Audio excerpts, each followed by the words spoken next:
New Education Policy and Overview, duly organized by Cape Forum U Trust in association with Value-Based Investment Services Accelerating Minds BSc Mumbai. Myself, as a convener of this webinar, welcome each and every participants assembled for this webinar, and a special welcome to our speaker of this webinar, Dr. Kumaresan sir, on behalf of BSc and Cape Forum, and everyone present here. Welcome one and all. To begin with, let me start with the brief intro of both BSc and Cape Forum. Since BSc is the Asia's first and the fastest stock exchange in the world, formerly known as Bombay Stock Exchange, established in 1875. And over the past 146 years, this BSc has facilitated the growth of the Indian corporate sector by providing it an efficient capital raising platform. So the BSc deals with companies, stocks, securities, and investment involved in protects and promotes the interest of individual as a social responsibility and associates with education institution in India to conduct skill development program, investment literacy and awareness program. And this webinar on NEP is a part of skill development and awareness for the students and teaching community. This BSc builds wealth with capital market through stock market and investment, and ultimately it contributes to Indian economy too. And let me give an introduction about the Cape Forum, organized under the trust name of Buy-in for You, is a non-profit organization. The desirous establishment of the trust is for research and development, skill development and training program, female health and awareness program, education and child development, and women empowerment. So with this brief introduction about both BSc and Cape Forum, I now inaugurate the session on new education policy and overview by introducing our honorable speaker of the day, Dr. Kumaresan sir. He has been completed his MCom, MSc Psychology, MBA, MA English, MPhil and PhD, and been serving as the principal of Lakshmi Narayana Arts and Science College for Women, Dharmaburi. He is serving as a Senate member of Periyar University, Salem. His academic service spans over a period of 23 years in teaching and 18 years in research. His area of specialization are financial management and marketing management. He has acted as the external examiner for the conduct of PhD Viva Voce examination for 14 candidates. He has acted as resource person for more than 80 international and national seminars and conferences. He had acted as resource person for more than 40 webinars. He is a motivational speaker and has served as a resource person for more than 100 motivational programs. He has conducted training programs on positive thinking, time management, memory techniques, and stress management. He is proficient in performing data analysis with the statistical package of SPSS and has conducted over 70 workshops on research methodology and data analysis using SPSS in reputed universities and colleges in various states of the country. He has published more than 35 papers or articles in referred journal. He has been serving as a member of editorial board, peer review committee of reputed journal. He has been acting as an executive committee member of Indian Accounting Association, Salem chapter. He is a life member of Indian Academic Research Association, and he has been honored with the awards like D.Litt Honorary by International Economic University for SAARC countries, Republic of Maldives, and Siksha Ratan Puraskar by the India International Friendship Society, New Delhi, for his excellent services in the field of education, and Lifetime Achievement Award by ESN Publication Chennai for his academic achievements. He is also a recipient of the awards like Best Citizen of India and Thiruvalluvar Ilakkiya Award for social services and literary contributions. He has been conferred with Swami Vivekananda Award by Kamalayam Trust, Usilampatti, Madurai for his social services. He is a recipient of Kalvi Chuduroli Award from Mahakavi Bharatiyar Kalai Ilakkiya Mandram at Dharmaburi for his academic services. And he's been conferred with Sevai Chudar Award by Thai Tamil TV YouTube channel Coimbatore. And he received Lifetime Achievement Award given by ESN Publication. And he has been serving as the president of Swami Vivekananda Sevalayam Erode. He has been serving as the district president of Seva Bharati Erode district. And he has been serving as the vice president of Pulveli Trust Greenery Association Gobichetipalayam. and is the life member of Makkal Sindhanai Peravai Erode. He has got the opportunity to meet and travel with the former President of India, Dr. APJ Abdul Kalam sir. He has been delivering lecture series 9 days per disclosure on the great Indian epic Ramayana. He is a spiritual orator. He is a Tamil poet and has composed a lot of poems too. He is a speaker and judge in Pattimandram. Recently, I have seen your notifications to be held, which is held on tomorrow, which is scheduled to be held on. And he has acted as a moderator in debates and panel discussion. With a brief introduction about Dr. Kumaresan sir, he is the chief advisor of our CAPE Forum too. I heartily invite you for your wonderful presentation on new education policy, which is a need of the hour. We teaching community and the students community wanted to know what is there in it. And ரொம்ப நேரம் அப்படியே எடுத்து படிச்சுட்டு என்ன இருக்கு, negative கிரிட்டிசிசமும் உண்டு, positive கிரிட்டிசிசமும் உண்டு, இதுல என்ன இருக்கு அப்படின்னு தெரிஞ்சுக்கணும் அப்படின்னா நம்ம அட்வைசர் ஒருத்தர் இருக்காரு, அவர் வாயிலாக தெரிந்து கொள்ளலாம் என்கிற ஒரு ஆவலுடன் தான் நான் இந்த செஷன் வந்து நான் ஆர்கனைஸ் பண்ணேன். எனக்கும் தெரிஞ்சுக்கணும், இன்னும் கொஞ்சம் ஆர்வலர்கள் இருக்காங்க, இன்னும் ஃபேஸ்புக்ல நம்ம ஸ்ட்ரீமிங் கொடுத்துருக்கோம். இது வந்து இனி ஃபர்தரா யாரும் தெரிஞ்சுக்க விரும்புறவங்களும் இதை பார்த்து நன்மை அடையலாம் அப்படிங்கிற ஒரு நல்ல சிந்தனையுடன் நல்ல எண்ணத்துடன் தங்களுடைய NEP செஷனை start பண்றதுக்காக I hand over the session to you. It's now time for you to start with your presentation, sir. Now you can share your screen too. Welcome, sir. Thank you very much, Dr. Subhadra, for your brief introduction about the BSc CAPE Research Forum, and also myself. Your introduction was really excellent. Thank you, sir. And I would like to appreciate the efforts of CAPE Research Forum for having organized such a webinar on National Education Policy 2020. As told by Madam Subhadra, there have been many debates all over the country. What is in it? What is the main future or the major content of this National Education Policy 2020 that has been the talk of the hour? Indeed, I'm very happy to share some of the futures of this National Education Policy 2020. Before that, let me just give an overview or some snapshots about the education policy in our country. In our country, the first ever national policy on education was introduced during the regime of Madam Indira Gandhi. When she was the Prime Minister of our country in 1968, the first ever national policy on education of the independent India was introduced. Some of the changes have been made in the existing policy that time. After that, the second time, the national education policy was introduced in the prime ministership of Rajiv Gandhi. During his regime in 1986, the second national education policy was introduced.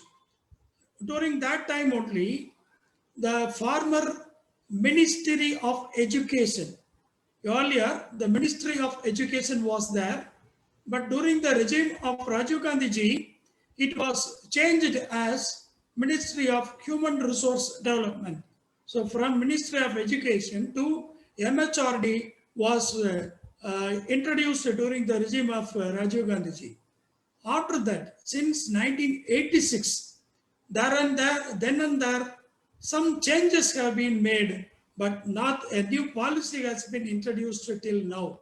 So after 36 years since the policy has been changed during the regime of Rajiv Gandhi, now after 36 years, in 2020, the draft policy has been introduced.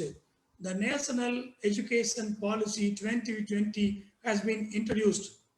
For that purpose, in 2015 itself, when our Honorable Prime Minister Narendra Modi ji assumed the office of the Prime Minister of our country for the first time in 2014, he wanted to revamp the educational system of our country. For that purpose, during the year 2015, the process has been started. And during the year 2019, under the headship of our great scientist of ISRO, Kasturi Rangan, this committee has submitted the draft policy on national education, national education policy during the year 2019. After that, there have been a lot of debates, a lot of discussions, a lot of consulting with almost 2 lakh people, more than 2 lakh people have been consulted, academicians, industry experts, students, teachers, parents, all the stakeholders have been consulted with, and finally now the draft policy has been introduced. Now let us see what are the major futures of this National Education Policy 2020.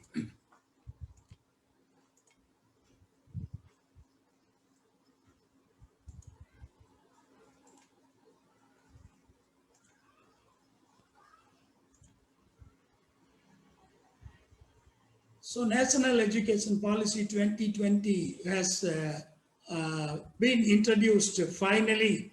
So what are the futures of our National Education Policy 2020? Now let us see what are the principles behind which the NEP 2020 has been introduced.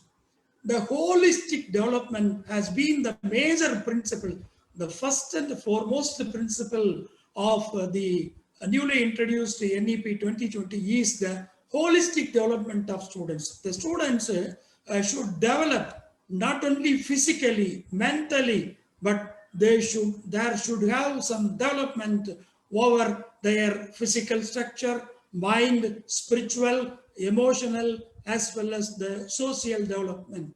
So every education system should focus on the holistic development of the students. So both academic and non-academic spheres. So physically, mentally, spiritually, emotionally, and socially. This has been the main focus of our National Education Policy 2020. See here, the next principle of NEP 2020 is achieving foundational literacy and numeracy. See, the development, the cognizant development of a child begins with the foundational literacy, or the fundamental or basic literacy is required. At least to read and write any language, that gives the basic or foundational literacy for every child.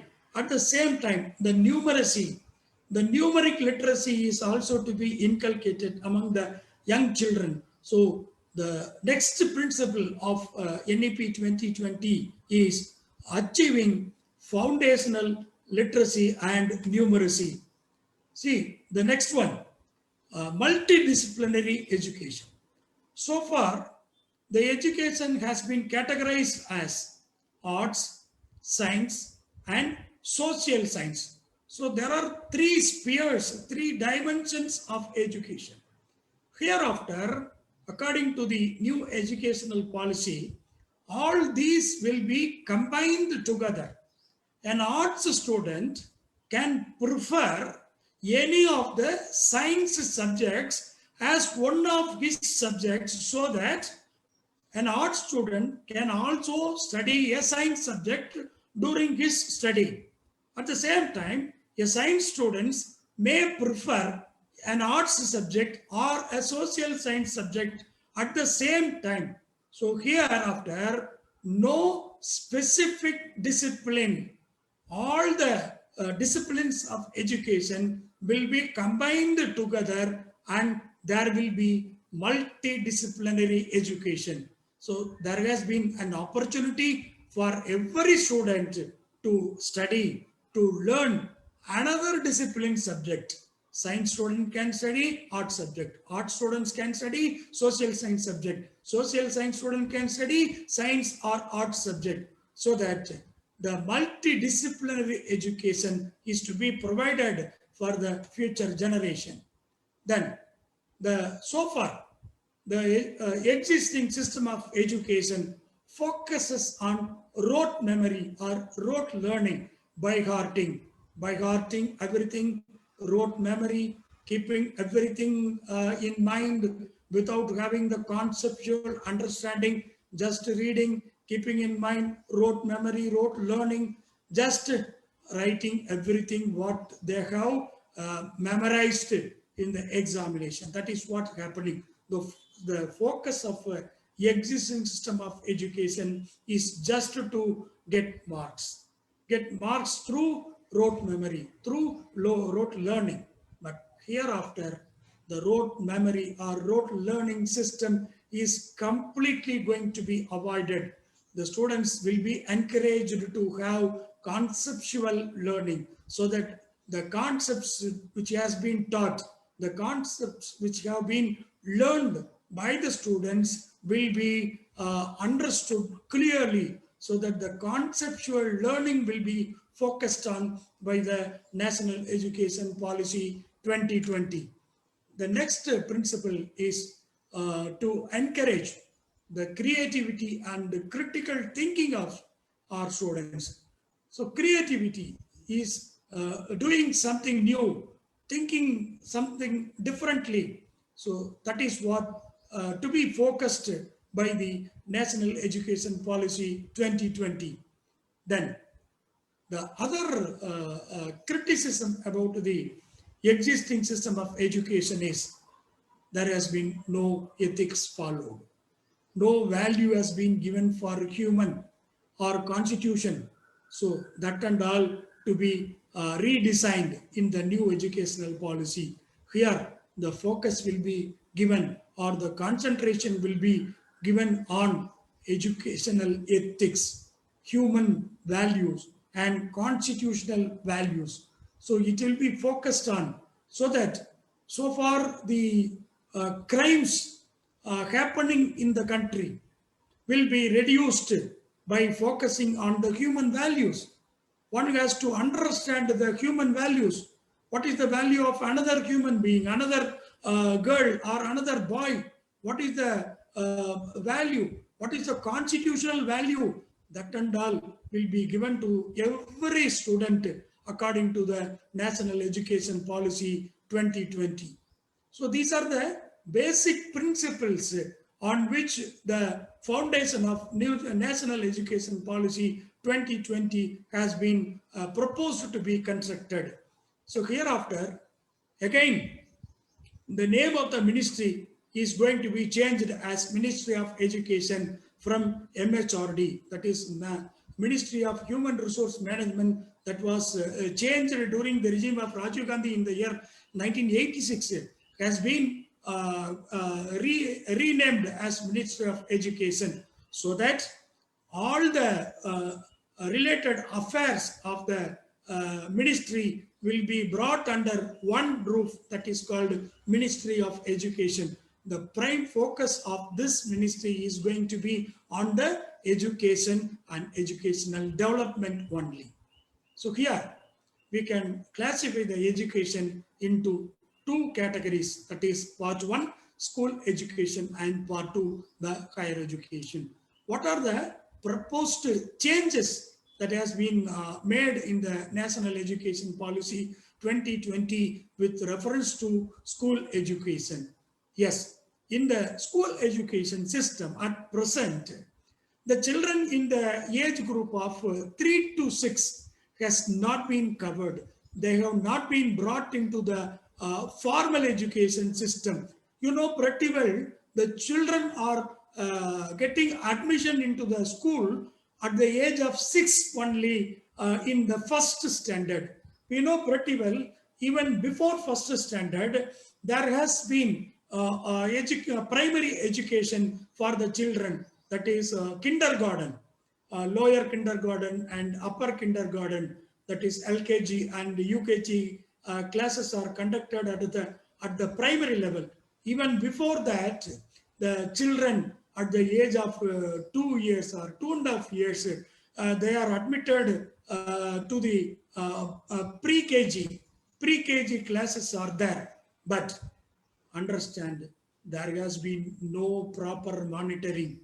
There has been no proper regulatory system for that education. That primary education has not at all been monitored so far in the existing education system. So the government wants to bring every children into the formal educational system. So hereafter, in the National Education Policy 2020, provision has been made to bring, to cover the children in the age group of 3 to 6 also.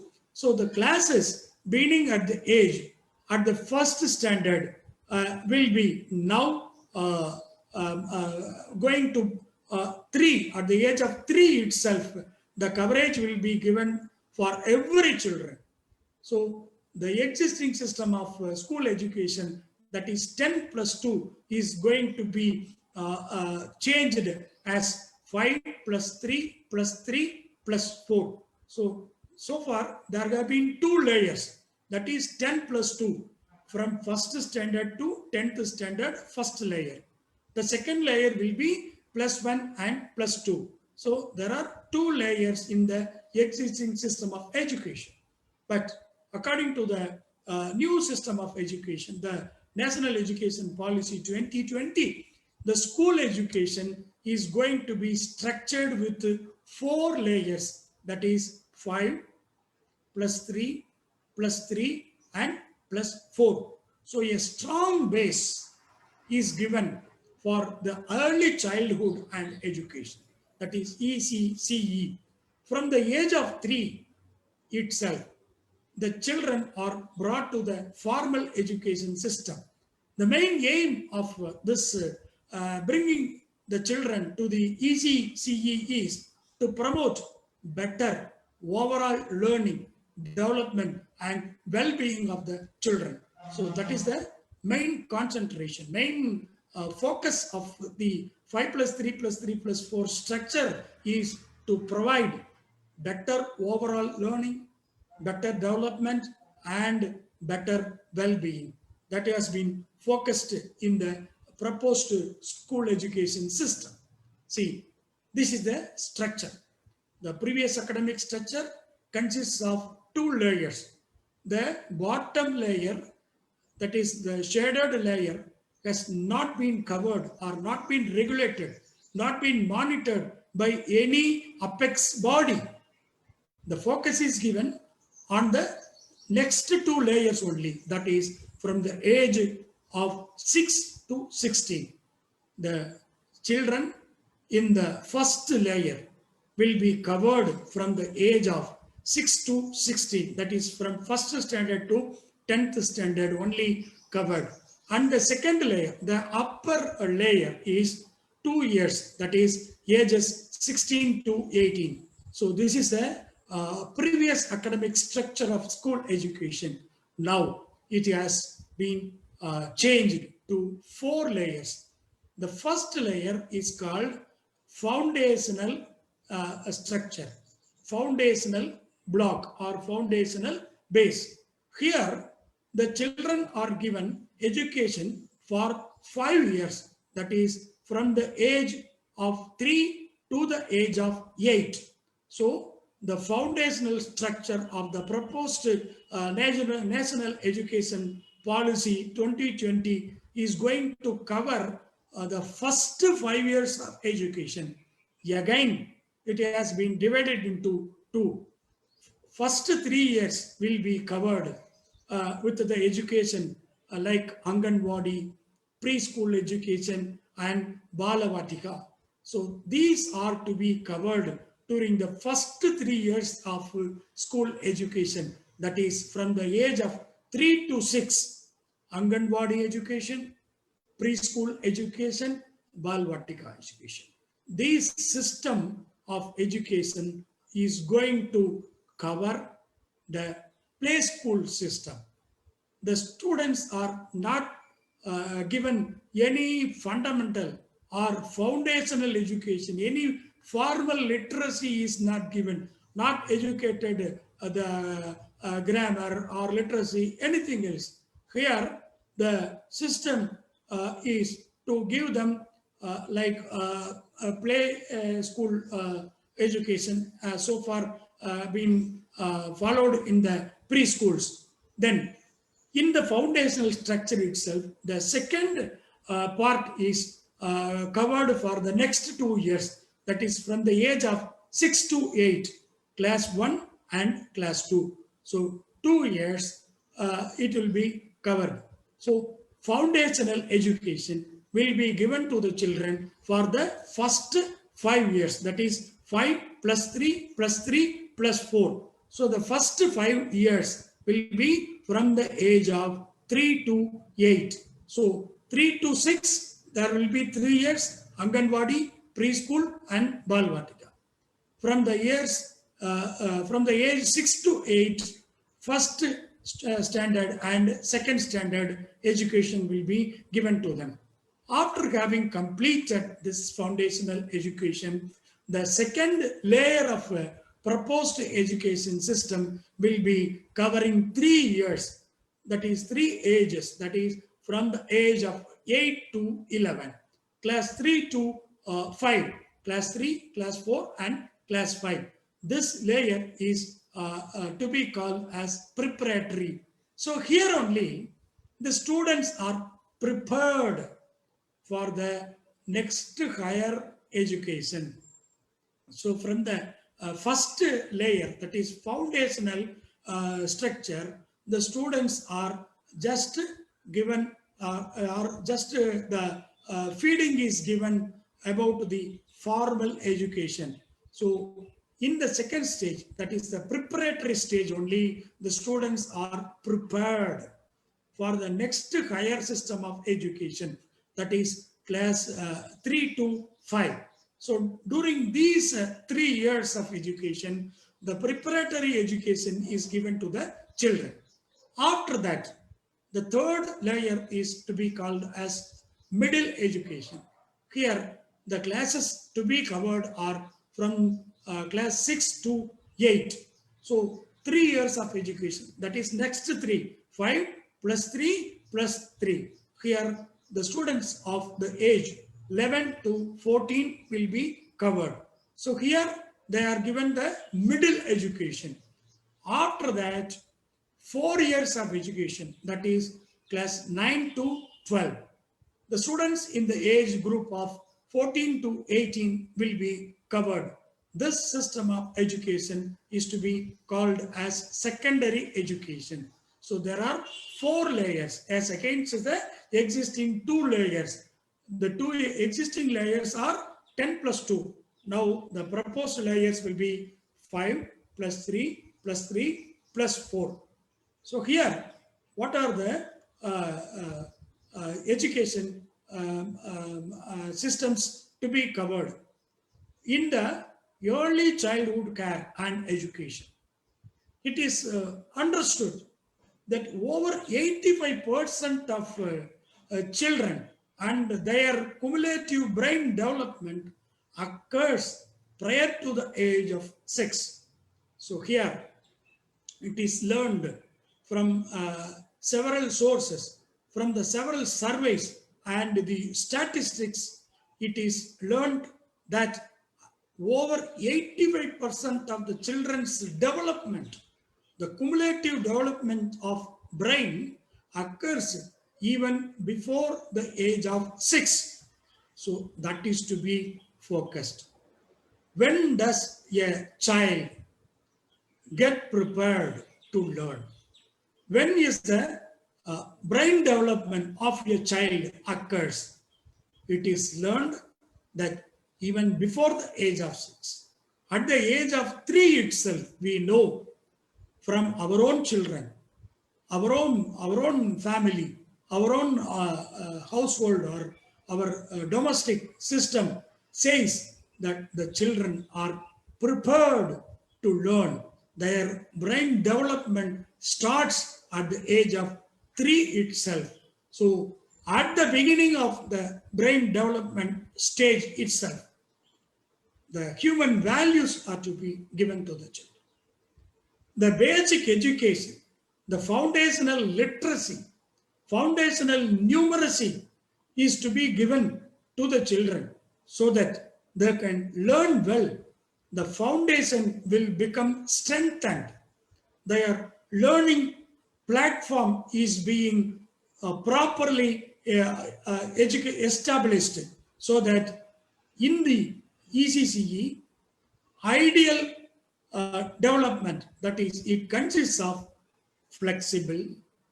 So here, there is no rigid system of education.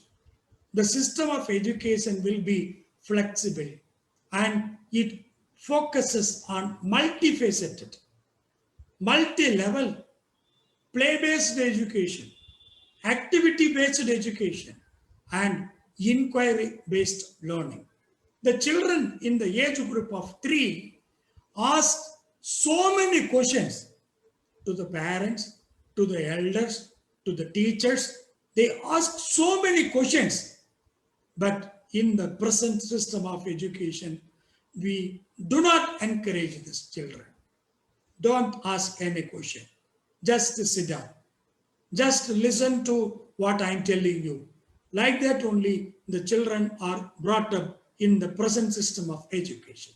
So here we have to encourage the inquiry-based learning so that the children, the child's brain development will be outstanding, will be quite amazing, because during that age, if any child is encouraged, is appreciated, is recognized to ask question, their brain development will be really amazing. So during that stage, if they ask any question, if they are allowed, they are permitted to ask questions, they think differently. Their thoughts will be different. They think logically, they think differently, so that several questions are asked. Once their question is answered, their learning is expanded. Their learning is increased. Their learning is improved.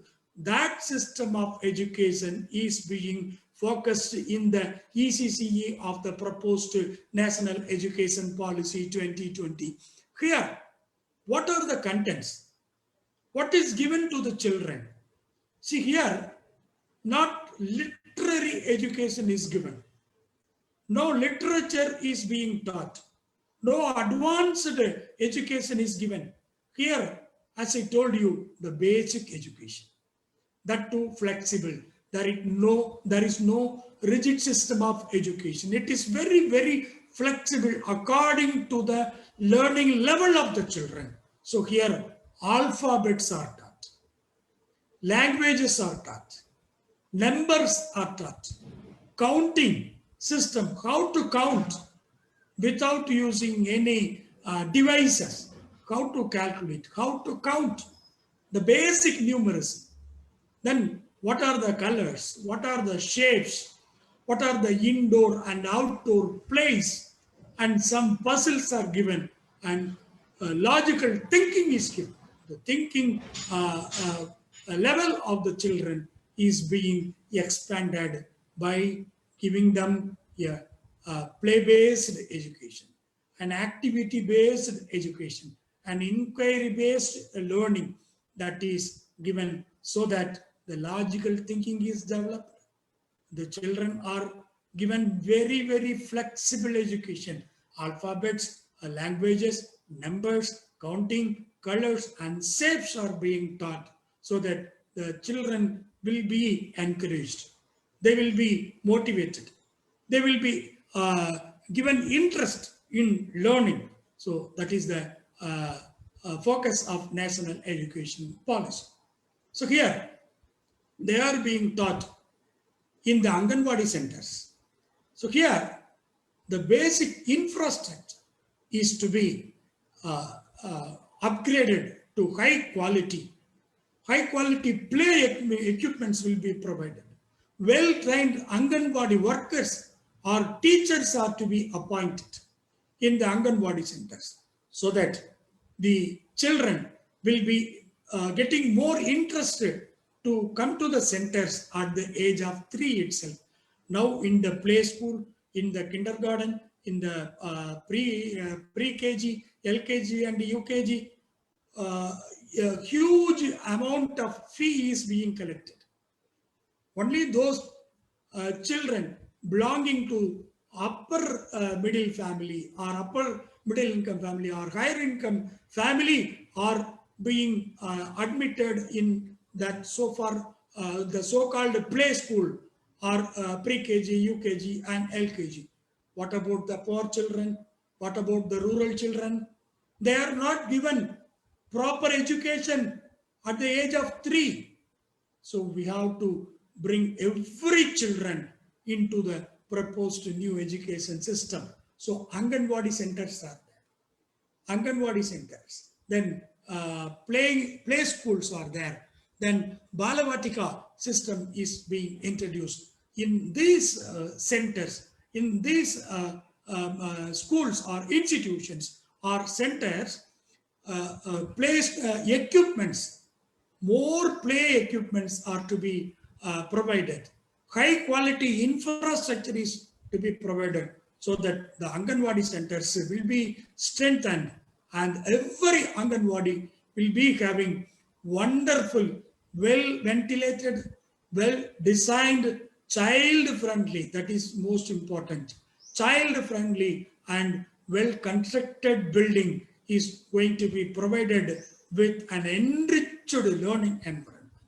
Wherever the child goes into this Anganwadi center, there should be a wonderful learning environment, learning infrastructure, learning atmosphere is being provided to the children according to the new policy. Then what about the existing Anganwadi teachers? Already there some teachers are there. According to the new policy, I told you that the well-trained teachers will be appointed, well-trained workers will be appointed. Then your question will be, what about the existing teachers? What about the existing workers? They are not to be replaced. They will be retained. The existing Anganwadi teachers, the existing Anganwadi workers will be retained. But one thing, if they are qualified with 10+2 or above, according to the present system of education, if their qualification is 10+2 and above, those teachers, those workers will be given a training of or a certificate program in ECCE for a period of 6 months. So their knowledge is being updated, their educational qualification is being updated in accordance with the requirements according to the new proposed educational policy. So 6-month certificate program is to be provided for the Anganwadi existing Anganwadi teachers, those having educational qualification of 10+2 and above. What about the remaining existing workers and teachers? If their educational qualification is less than 10+2, then they will be given a certificate program for 1 year, that is diploma program. Those with lower educational qualifications shall be given 1 year diploma program covering early literacy, numeracy, and other relevant aspects of ECCE. So whatever is the qualification of the existing Anganwadi teachers, whatever is the qualification of the existing Anganwadi workers, now they are upgraded. Their knowledge is updated so that if their qualification is lower, they will be given 1 year diploma program.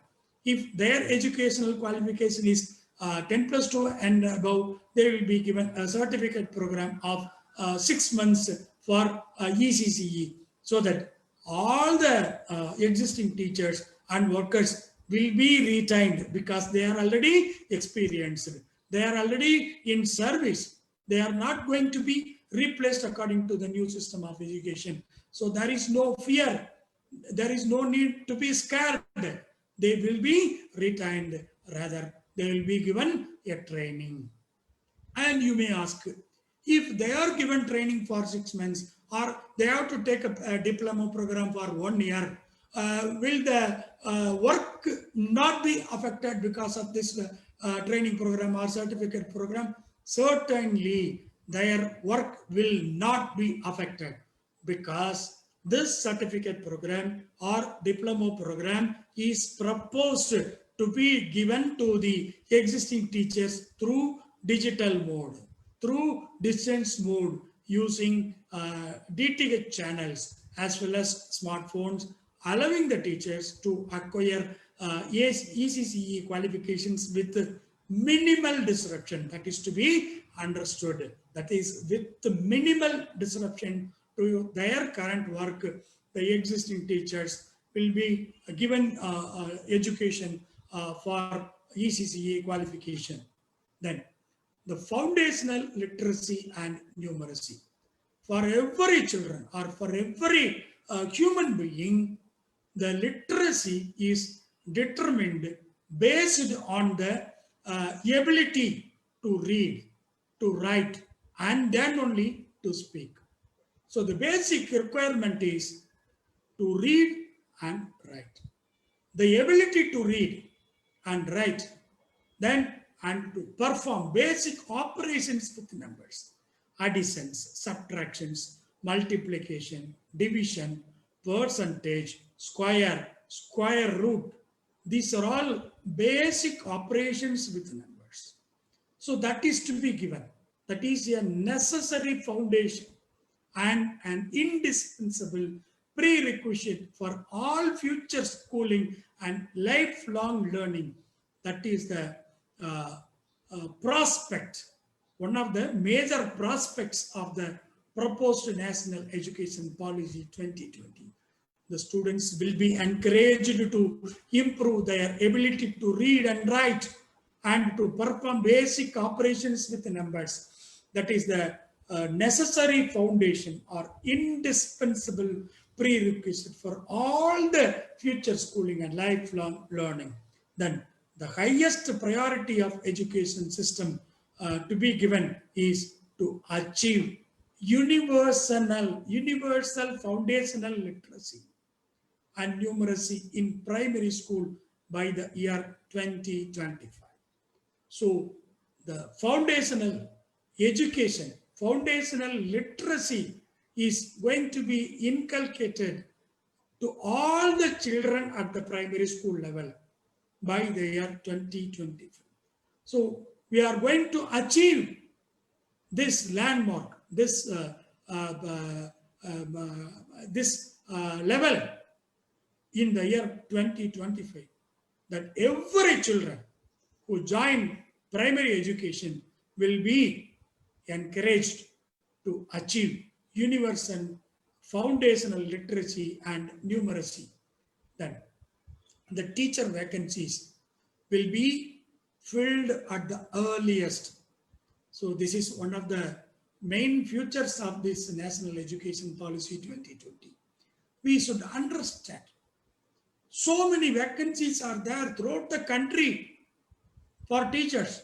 So steps will be taken immediately to fill all the teacher vacancies as early as possible in a time-bounded manner, especially in the disadvantaged areas, underprivileged areas, or the areas with large PTR, that is pupil to teacher ratios, or higher rates of illiteracy.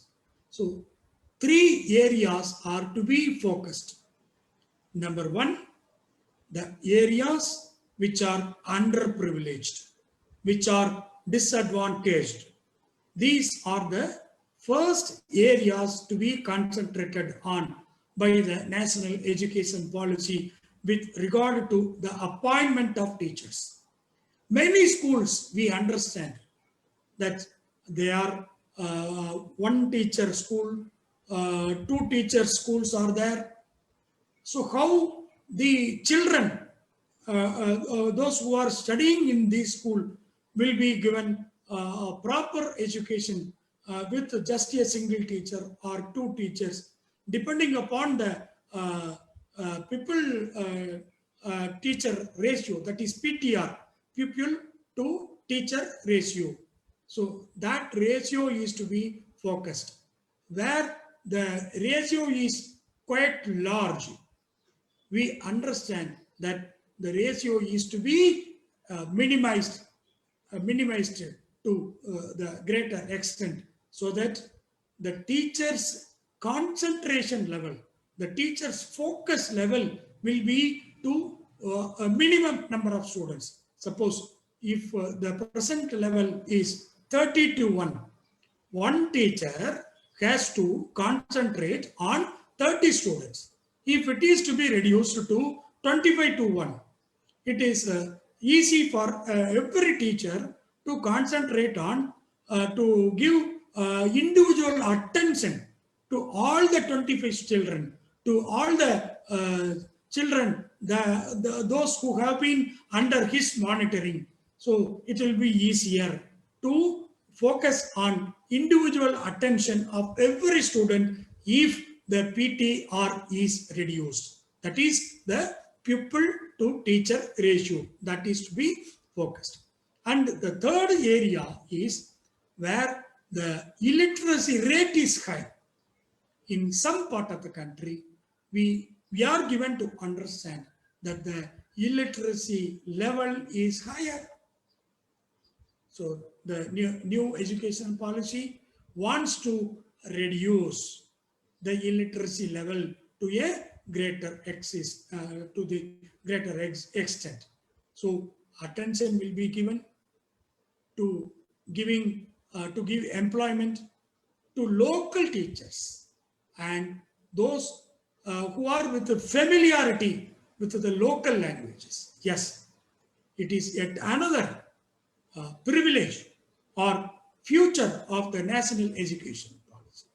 See here, as I told you, the teacher vacancies are to be filled at the earliest in a time-bounded manner. At the same time, what is given importance is the local teachers will be employed in local schools so that they will be in service in the same school for throughout his service time. So till retirement, he will be there in the same school so that the students will be encouraged to have the education with such experienced teacher. And not only that, the teachers who are familiar with the local vernacular languages, regional languages, that is focused in the national education policy. So the teachers with the local residents as well as the familiarity with the local languages are going to be appointed. Then the PTR, as I told you, the PTR will be ensured at least to be maintained under 30:1. The existing ratio is 30:1. So hereafter, as maximum as possible, it will be reduced at least to 25:1 in the areas where large number of socio-economically disadvantaged students, they will be given importance, and the PTR of such areas will be reduced to 25:1. Then curtailing dropout rates. It is one of the major drawbacks in the present system of education. At all levels, dropouts are there. That is, the students leave or quit the quit the education without completing the total education. That is, they are discontinued in between. So that is called dropouts. So we have to curtail the dropout rates. We have to ensure that universal access to education is given at all levels. So here the curriculum and pedagogy in schools will be to provide holistic learning, integrated learning, enjoyable and engaging learning system will be provided. So the holistic, as I told you, physical, mental, emotional, social, all sorts of development will be there. That is called holistic. At the same time, integrated. As I told you, arts, science, and social science. These spheres of education are being integrated. So the enjoyable learning environment is to be given, is to be provided. So the students will be engaged with pleasant learning experience. So here the restructure of school curriculum will be, the new pedagogy will be in the design of 5 plus 3 plus 3 plus 4 instead of 10 plus 2, that is the existing system. So we are going to reduce the curriculum content to enhance the essential learning and critical thinking of students. You may ask, sir, if the student is being brought under the formal educational system at the age of 3 itself, will it not be a burden for the students? Certainly not, because the proposal is to reduce the curriculum content. The existing contents are to be reduced to a greater extent according to the learning level of the students. That is why board exam is proposed to be conducted at the class 3, class 5 and class 8. We are not, there is no need for fear at all. You may ask, sir, whether there will not be any pressure for the students, whether there will not be any stress for the students if they want to appear for board exam at class level, at class 5, at class 8. Not at all. See here, the children are not required to appear for higher board exams like like class 10 or class 12. Here, board exams are conducted with lower content, lower curriculum content. Here, all pass system is there up to 8th standard. There is no need for bothering. Don't bother about it. Here, the board exams are going to be conducted just to understand what they have learned from the teaching. So the teachers have to understand the level of learning of the children. According to their level of learning, we have to change the teaching pedagogy. For that purpose only, the curriculum content is reduced, essential learning is enhanced, critical thinking is enhanced, and the students are required to appear for board exam. So here, the experiential learning. So learning experience is going to be changed into pleasant experience. Here, hands-on learning is given. Arts integrated, science integrated, sports integrated education is given, storytelling based pedagogy. In the early stage, some 20 years back or 30 years back, we heard grandparents to tell stories. Even in school, the teachers used to tell stories. Based on the stories, the level of learning of the children was looking high. But now, we have forgotten the storytelling. So here the new education policy is to be changed into storytelling based pedagogy. So the assessment tools are also going to be changed. This system is going to include the assessment as of and for learning, will be aligned with the learning outcomes, capability of the children, and dispositions as specified for each subject of a given class. So what is the level of learning? What is the outcome? What is the capability of the children at class level, at class 3, at class 4, at class 5, at class 6, like that, based on their learning outcome, their capabilities. The curriculum content will be designed. The assessment tool will be designed according to as, of, and for learning. What are the other features of the National Education Policy 2020? Here,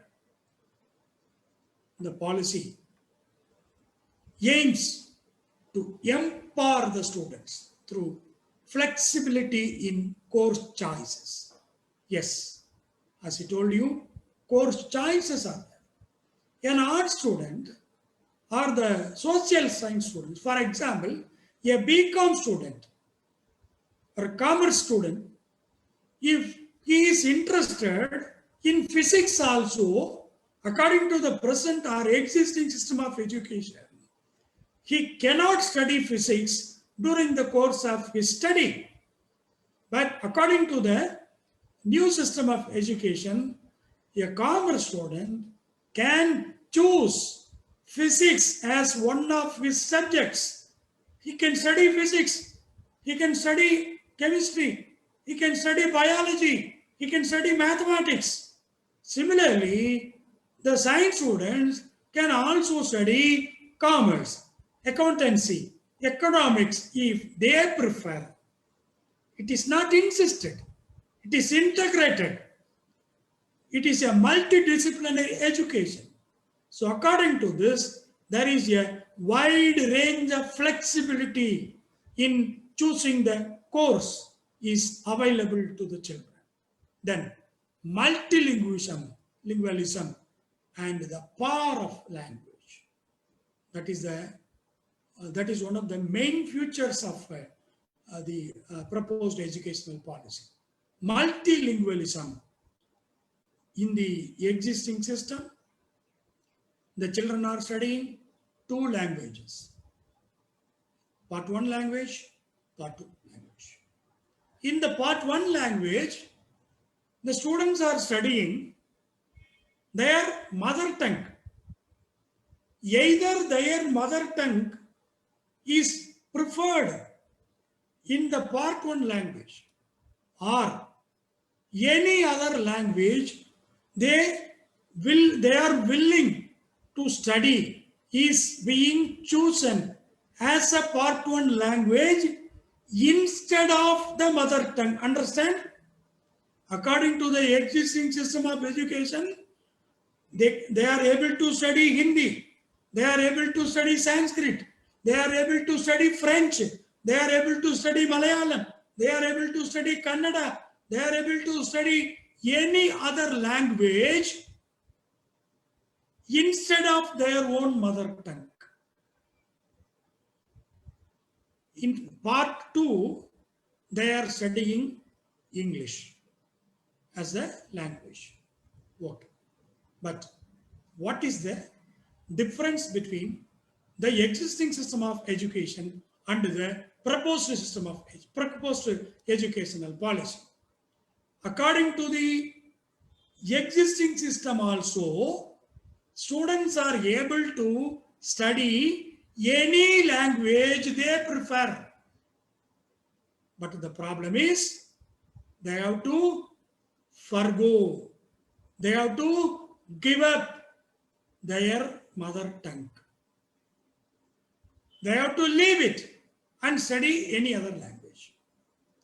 But according to the new system of education, 3 languages can be learned. mother language is retained. According to the existing system, they can study other language in place of mother tongue. But according to the new system, mother tongue is retained. Part 2 language English is retained. Apart from that, third language can be learned according to their choice. There is no insisting, there is no compulsory that they have to learn Hindi or Sanskrit like that. There is no such policy. There is no rigid rule. They can choose any language. That is the difference. Even in the present system, they are learning other languages. But the difference is, in the present system, they are studying other language in place of their mother language. But according to the proposed policy, mother language is also studied, also learned. English is also learned. Apart from that only, the third language, according to the choice of the students, can be learned. That is called multilingualism. So that we can understand the power of language. See, nothing is wrong in studying any other language, any other additional language. What is wrong in it? See, if I am proficient in any other language, it is a weightage for me. My profile is added with more value. Is it not? Then why are we opposing the third language policy? Three language policy is not at all against anybody. It is given to empower every student apart from their mother language. See, they are proficient in mother language. They are proficient in English. What about any other additional language? It is a value added language given to the children. So we have to encourage the third language policy. Then the other important or inspiring future of the proposed policy is to support the gifted students, to support the students with special talents. See, some gifted children are there. They need special education. Suppose if a student is physically challenged or differently abled, that children or those children need to go to special education school where special education is being taught.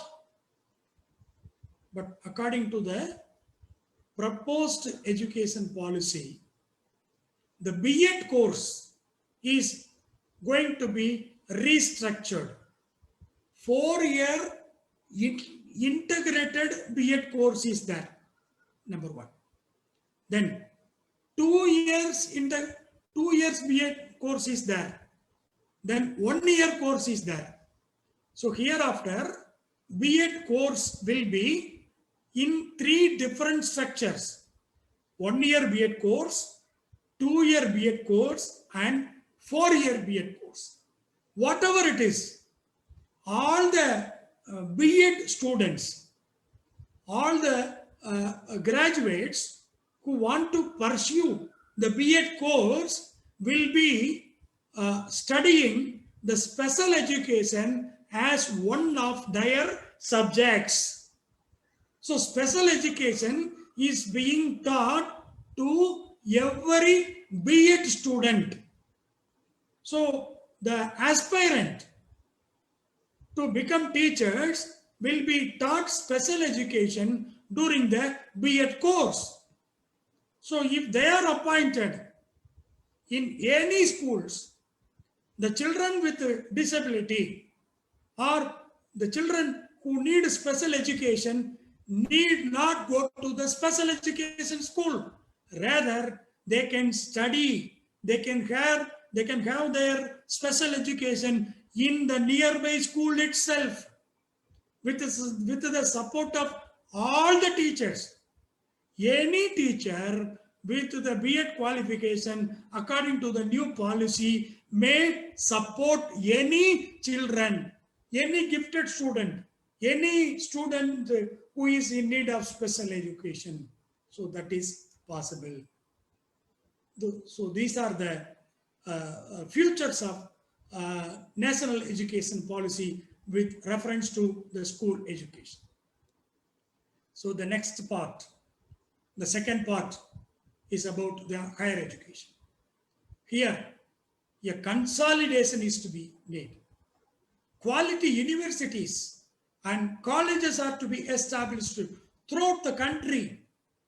A new and forward-looking vision of our India is to provide wonderful international level quality higher educational institution. At least one such higher educational institution in each and every district of every state is proposed to be established. We know NIT is there, IIT is there, IIM is there. They are working with international quality, national quality, higher educational institutions with wonderful world-class education. IIT, IIM, NIT, those institutions are there with limited numbers. With limited seats are there. So how any student from rural area, any student from poor background can be expected to get admission in those institutions? So those world-class institutions are going to be brought to the doorsteps of all the children. At least one such institution in each and every district. What an amazing future of this proposed national education policy. Institutional restructuring and consolidation. So hereafter, no affiliation system will be followed. The colleges which have been affiliated to universities will be empowered according to the strong accreditation system. They will be empowered to award degrees. They need not be affiliated to any university. So assessments of educational approaches in undergraduate education that integrate the humanities and arts and science with the science, technology, engineering, and mathematics. So arts and humanities will be integrated with the STEM, science, technology, engineering, and mathematics. The structure and length of degree programs shall be adjusted accordingly. So according to the existing system of education, the duration of undergraduate program is 3 years. Hereafter, it will be either 3 years or 4 years duration. If any student wants to undergo 3 years duration UG degree program, then they can pursue. There is no restriction at all. 4 years duration program, undergraduate program will also be there. That one additional year will be exclusively meant for research. So with multiple exit options and within this period with appropriate certificates are given. So 3 years program is also there. 4-year program is also there. If you are particular about joining or preferring 4 years undergraduate program, 3 years your education, your choice of education, your choice of course, and the next, that is the 4th year, will be exclusively meant for research. So those who are studying 3 years undergraduate program has to undergo 2 years of PG program, and those who are pursuing the 4 years of undergraduate program may undergo 1 year PG program. That's all. In total 5 years, either 3 plus 2 or 4 plus 1. If you prefer 4 years program, research is being taught to you in the UG program itself. So here the structure is changed, the length of the degree is changed, either 3 years or 4 years. And the other feature is multiple exit options, multiple entry points are there. See, as I told you, 4 years duration is there. Suppose after having completed the first year of education, if any student is not able to continue his studies, understand? If any student is not able to continue his studies after having completed the first year of UG program, as per the present system, he has to discontinue. His career becomes a question mark. But according to the proposed policy, if suppose any student discontinues his program after completing first year, he will be given a certificate. A diploma certificate will be given. So even after discontinue of your course, you are getting a diploma certificate. Suppose if any student discontinue after 2 years of education, he will be given an advanced diploma certificate. So after completing first year, all the students, those who are studying or discontinuing, will be given a diploma certificate. After having completed the second year of education, an advanced diploma is given. After completing the third year of study, the students will be given bachelor's degree. If suppose he is studying 4-year UG program, he will be given 4 years multidisciplinary bachelor degree.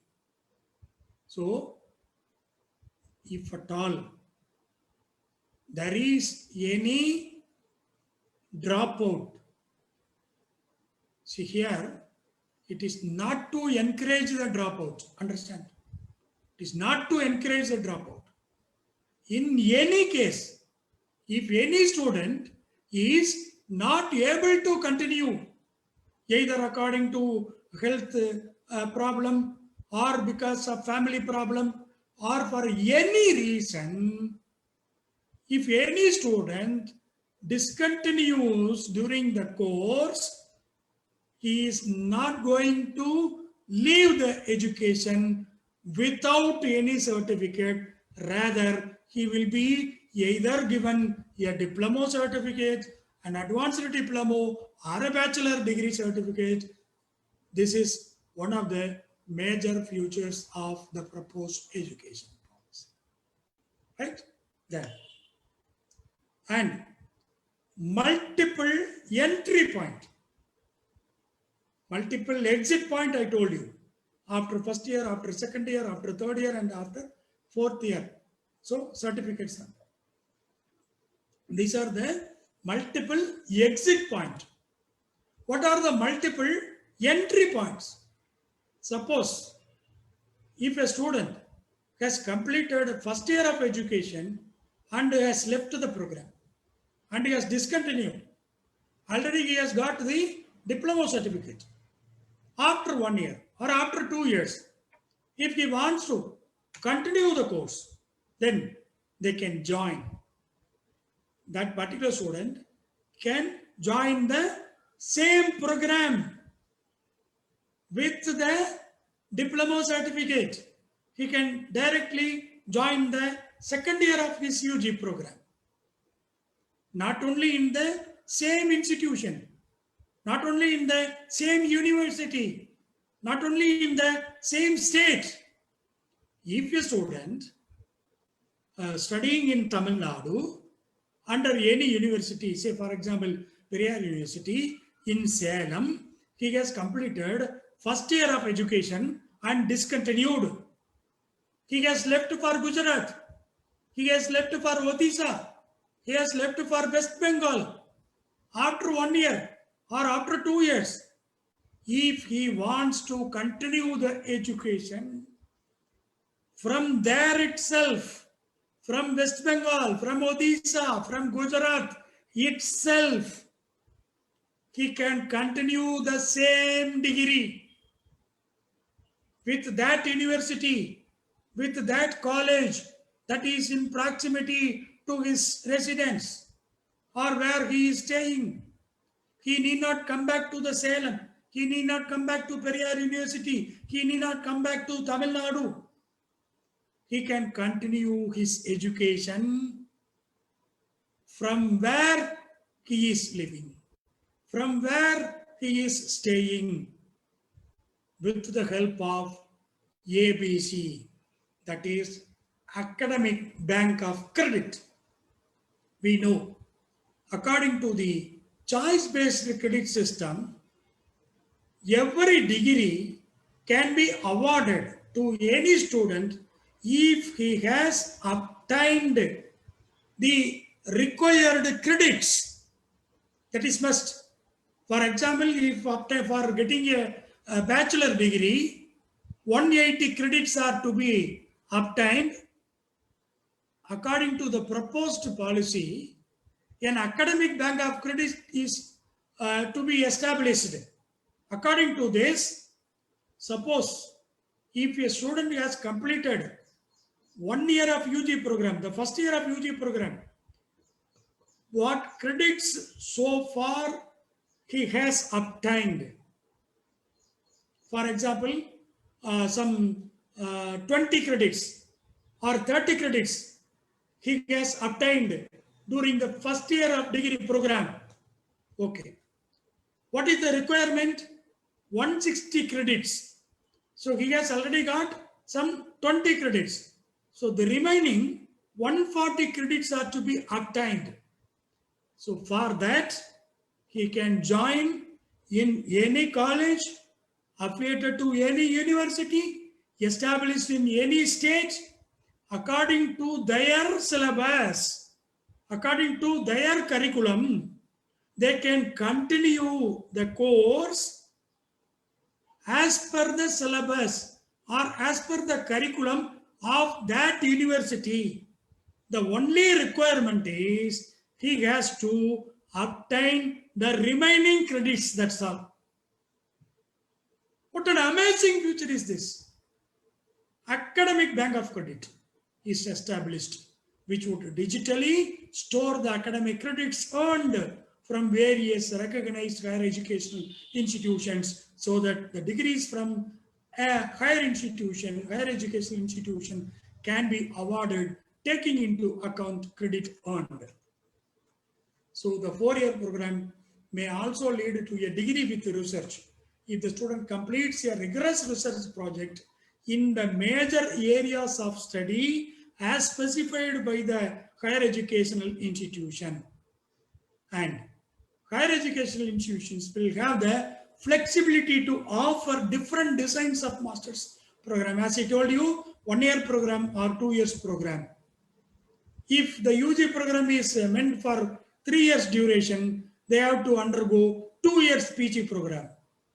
If a student has completed a 4-year UG program, they can continue 1-year PG program, that is enough for going for further program. So there may be a 2-year PG program with the second year devoted entirely to research for those who have completed the 3-year bachelor's degree program. Then, for students completing a 4-year bachelor degree with research, there could be a 1-year master program. That's all. So anyhow, there are 5 years of duration of higher education. Apart from this, one can study a 5-year integrated bachelor or master's program also. So 4-year plus 1 year, 3 years plus 2 years, or even 5-year integrated course can be there. So then, undertaking a PhD shall require either a master degree or a bachelor's degree with research. So hereafter, no MPhil will be there. No MPhil degree will be there. After having completed the master's degree, they can directly join PhD program. So model public universities for holistic and multidisciplinary education at par with IITs, IIMs, etc. called MERUs, that is multidisciplinary education and research universities, will be established. They will aim to attain the highest global standards in quality education. So the 12th 5-year plan, that is 2012 to 2017, estimated that only a very small percentage of the Indian workforce in the age group of 19 to 24, that is less than 5%, received formal vocational education. Whereas in USA, it is 52%. In Germany, it is 75%. In South Korea, the highest rate of vocational education is given, that is up to 96%. We have to hasten the spread of vocational education in India. That is why vocational education will be integrated into school and higher education institution in phased manner over the next decade. So right from class 6 itself, understand? Right from class 6 itself, vocational education is going to be provided for every student. There has been an argument, there has been a debate that it will lead to dropout, it will lead to labours. The students will be, the dropped out student will be converted into labours. It is not at all like that, mind you, my dear young participants. There is no such encouragement. See, the vocational education is given according to the vocation in the local area. What is the prime business? What is the core business in the local area? Formal education, formal vocational education is given right from the class 6 itself. So that even if it is a family business or the first generation entrepreneurs, they can learn well about the particular local business. So there is a possibility for every student to learn well about the local businesses, and after completing their education, without seeking for any employment, they can start their own enterprises and they can become entrepreneurs. Why not it be encouraged? Please understand. Why not it be encouraged? The wrong myth, the wrong misconception is that it will lead to laborship, it will lead to a dropout. Who told you like that? That is the wrong debate, wrong argument. Entrepreneurial education is given right from the class 6, so that the entrepreneurship is being encouraged according to the proposed education policy. So these are the various futures we have already discussed. So 1 year certificate, 2 years advanced diploma, 3 years bachelor's degree, and 4 years bachelor's degree with research. So these are the basic inputs, right?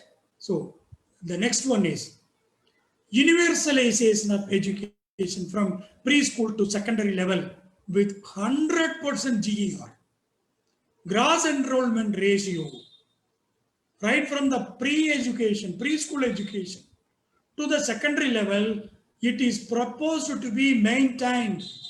It is proposed to be increased to 100% in the year 2030.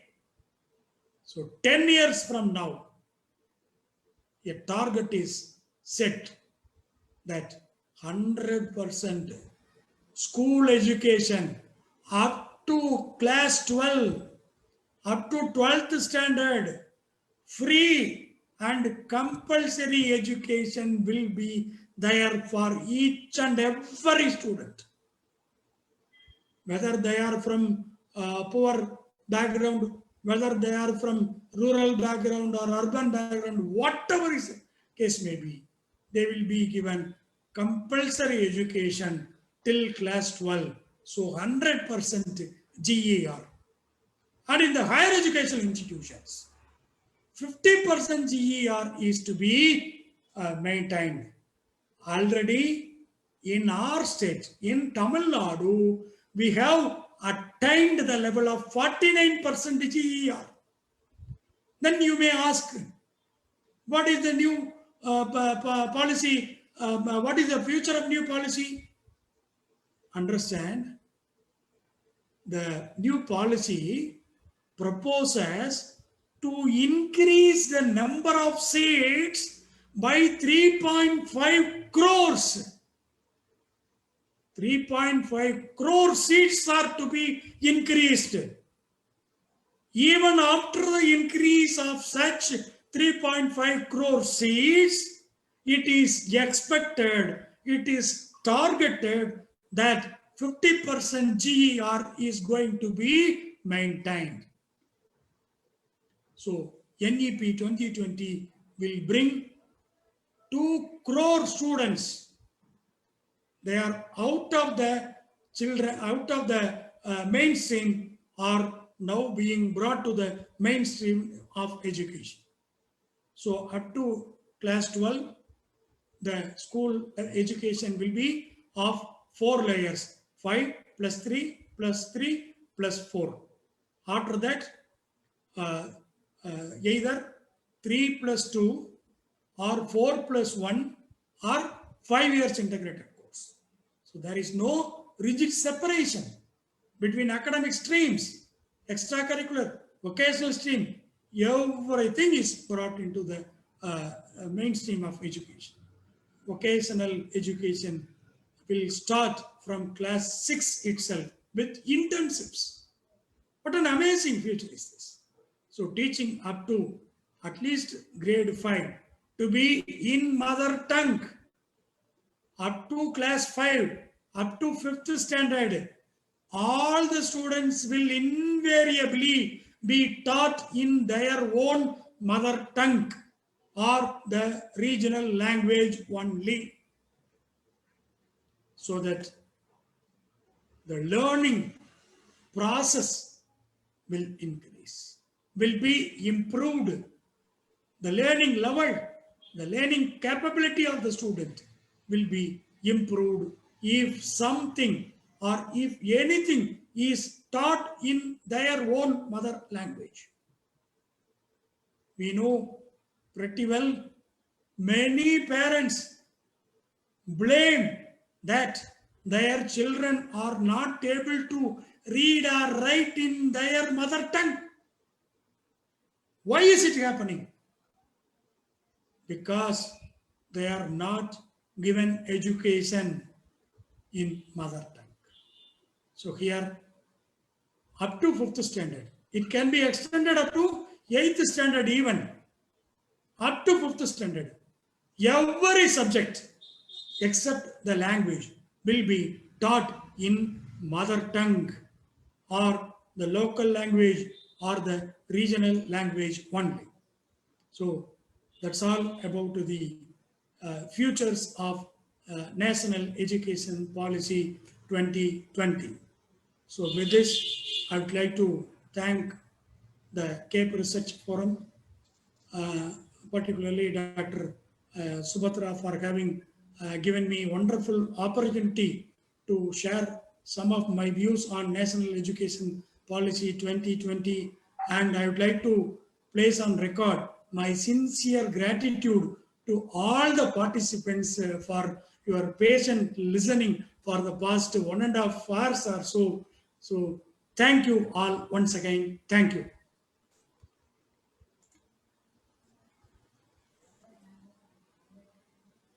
So thank you very much, sir, for your excellent presentation and insightful presentation on NEP. இதை விட நல்ல வேற யாராலையும் explain பண்ண முடியாது. The part 1, part 2, both in school education and in higher educations, maximum input you have given. Even then, lot to understand from NEP positively. That will depends upon the people, those who look on higher education and the school education, sir. Excellent. And thank you on behalf of Cape Research Forum and the trust, and the on behalf of the BSc too. Some people are waiting to interact with you, sir. Yes, shall I permit them? Yes, sure. Nageshwari ma'am has raised her hand. She wanted to ask you something. Yes. Ma'am, please.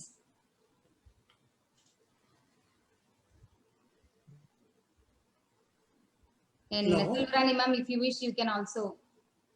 Yes, Selvanathan sir is waiting. Hello.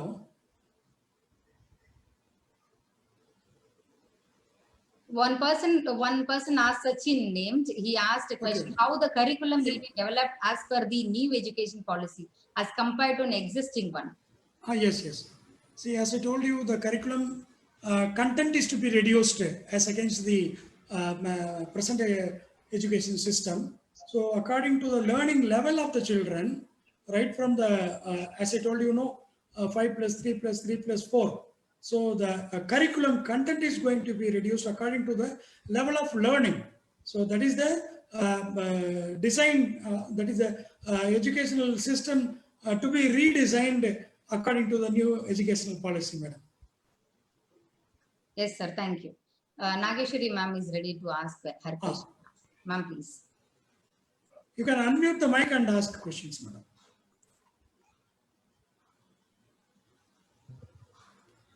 Good evening, sir.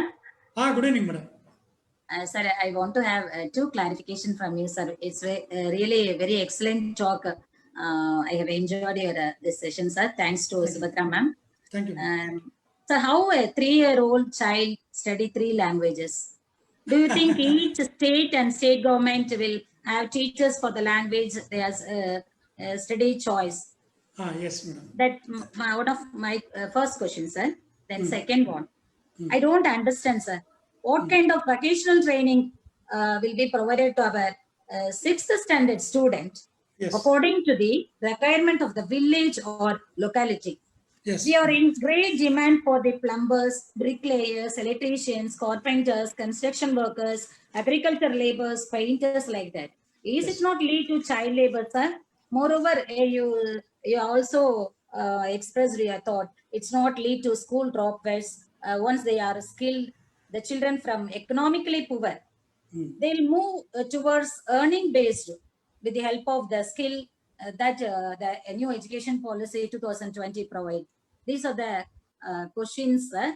I want to get clarification from you, sir. Thank you for the opportunity. Thank sir. you. Thank you, so madam. much. Right. Madam, the first question you asked about the 3 languages, right? At the age of 3 itself, how can a child is how can the child be expected to learn 3 languages? See here, as I told you, the 3rd language is not to give any literary education, just foundational. See, alphabets. This is A, this is B, this is C, this is D. That's what we are providing, sir. That's what we are providing already in the present education system, but it is not covered under any regulatory body. right? So that You is and not, you and me, we all studied only the corporation school or whatever it may be. Yes. I did my schooling only in the corporation school. To Yes. that extent, they have brought us. Yes. But Madam, still, uh, during my education, my school days, I learned ABCD only in third standard, you know. I study only in sixth standard, sir. ஆறாம் Okay. வகுப்புல தான் நான் alphabets Yes. படிச்சேன். So, Yes, yes. We studied in the schools only. But now the IQ level of the children has increased. We teach everything at home, right? We teach the students, we teach the children at home itself. We are teaching them the alphabets, we are teaching them the numbers and so on. Is it not? So yes, sir. here, learning additional language at this age will not at all be a barrier or a burden to any children. See, this is not a subject. It is just a language. See, if you are mingled with other language friends, you can learn within 10 days. You can learn within 15 days, at least to speak a few words. Is it not? Yes, sir. That's So that is possible now. Yeah, So yeah. now you just see every kid at home, their IQ level is far away, far ahead of our own IQ level at that age. Is it not? So learning additional language will not at all be a burden for any children. And the assessment system is there.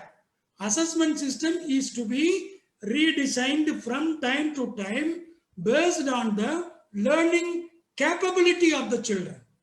So if required, some changes will be made in the assessment system.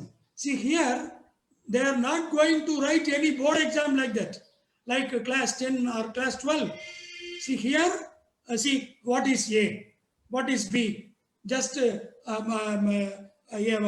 chart is being shown to the children, and they will be asked to just show what is A, what is B. Like that only the assessment will be made. So it will not be a burden. So there will be a pleasant experience of learning for the children, number one. And number two, regarding the vocational education. See, it is a myth that there will be more dropouts, right? See, the plumbers are required in a great number, electricians are required in great numbers. If the students are taught right from the 6th standard itself regarding the plumber course or electrician course or even some carpenter course right from the 6th standard itself, after having learned such a course, they will leave the school, they will be dropped out from the school like that. It is certainly a myth, madam, because not only the plumber course or the electrician course or any other carpenter course is taught. Here, as I told you, what is the local business? For example, in Kanyakumari or Nagarkoil, fisheries is the main business. In Erode, Coimbatore, this side, textile will be the main business. Or the turmeric, agriculture is there. In Salem or in other neighboring districts, some textile business is there. In Namakkal, some other agricultural businesses are there. So the children are taught about the locally popular businesses. So that kind of vocational education is proposed to be given so that they will be familiar. See, even if my father is doing a business and I am studying in the school, I'm not able to understand what is being done by my father. I'm not able to learn the difficulties in my father's business. I can understand only if I go to my father's business. Then only I can understand. But here, I will be familiar with with all the local businesses. According to my choice, I can prefer any such vocational education. If I am interested in textile business, I can select the subject of my own. So my interested subject will be taught to me. All the here the industry people also will be brought, and their success stories will be taught to them. See here, the students are taught about the difficulties, about the prospects, about the success stories of the entrepreneurs. That's all. So here, the students will never be encouraged to become laborers, to become or to drop out the school education, right? So here, the vocational education is meant for providing the basic and elementary aspects about the local businesses. So that is the main purpose of introducing the vocational education in the school education system right from the 6th standard, madam. Thank you, sir. Thank Okay. you. Thank you.